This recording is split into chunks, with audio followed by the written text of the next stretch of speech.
सैया चली ना रउआ छठी घाट मैया के अरघिया देवे, मैया के अरघिया देवे। सर पे ले ली ना दौरा हमार बड़ी भारी बजी, सर पे ले ली ना दौरा हमार मैया के अरघिया देवे, मैया के अरघिया देवे। चली ना जी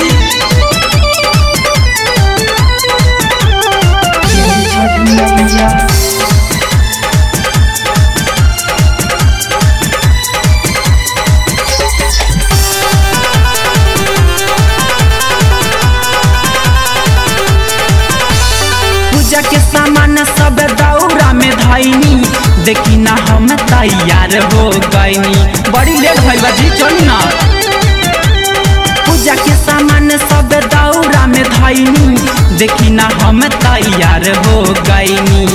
देखी सब केहू जाता छठी घाट, लेट करो काजी। देखी सब केहू जाता छठी घाट मैया के अरघिया देवे, मैया के अरघिया देवे।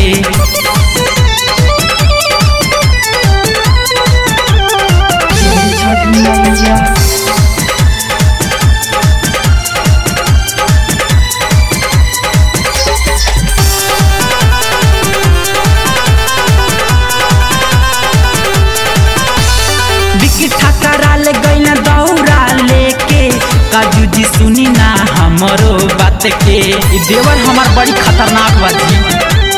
बिक्की ठकराल गई दौरा लेके, काजू जी सुनी ना हमरो बात के। राइटर अजय बड़े अपने ससुराल, सुना तनी जी। राइटर अजय बड़े अपने ससुराल मैया के अरघिया देवे, मैया के अरघिया देवे। चलो ना काजी चली ना। Presented by Team Red।